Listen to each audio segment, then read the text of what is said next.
వనదేవతల జాతరకు సర్వం సిద్ధమైతుంది.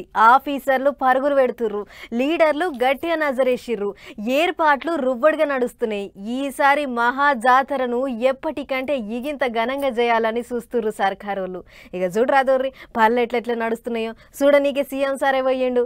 జగాలగాచే తల్లులు వనదేవతలు అందరినీ సల్లగా చూసే అమ్మలు ఆ సమ్మక్క సారక్క. అందుకే మేడారం జాతర వస్తున్నదంటే మరిగా చిన్నగుండదు సర్కారు వాళ్ళ ఉరుకులాట. ఇక ఈసారి జాతర పని యాందాకొచ్చింది, ఎట్టెట్ట చేస్తానని చూడనీకే సీఎం రేవంత్ సారే బండ్లు కట్టుకొని మేడారం పోయిండు. సార్ వస్తున్నాడని ముందుగానే మంత్రి సీతక్క ఘనమైన ఏర్పాట్లు చేయించింది.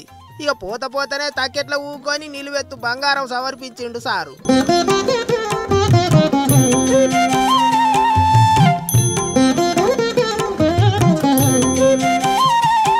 నిలువెత్త అంటే ఇక సారు 68 కిలోల వజను ఉన్నాడట. గంత వజను బంగారం సమర్పించిండు అన్నట్టు. అటెనక పూజలు చేసి మొక్కులు మొక్కిండు. జాతర పనంతా ఎక్కడ ఆగకుండా ముంగటికి సాగాలి అన్నట్టు మొక్కిండ్రాట. ఇంకా మీటింగుల ముచ్చట్లు కూడా జోరుగా నడిచినాయి. సమ్మక్క సారలమ్మ యొక్క అభివృద్ధి కోసం ఎన్ని కోట్ల రూపాయలైనా ప్రభుత్వం విడుదల చేస్తుంది, సరైన సమయంలో పూర్తి చేస్తుంది. రాతి కట్టడాలతోనే కట్టాలి.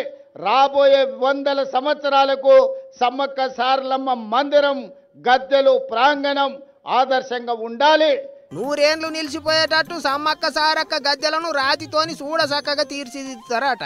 వెనకటి సందొత్తున్న ఆచారాలు ఎట్టెట్టున్నాయి, ఏం కథ అని పూజారులతోని ఊకొని అన్ని తీర్ల మాట్లాడుకుని పనులు చేయిస్తుండ్రట. మళ్ళా జాతర అప్పుడు కూడా ముఖ్యమంత్రి మేడారం వస్తా అన్నట్టు చెప్పిండు. పండ్ల పని సెంటర్ సర్కారులను గట్టిగానే ఆర్చుకుంటూ సారు.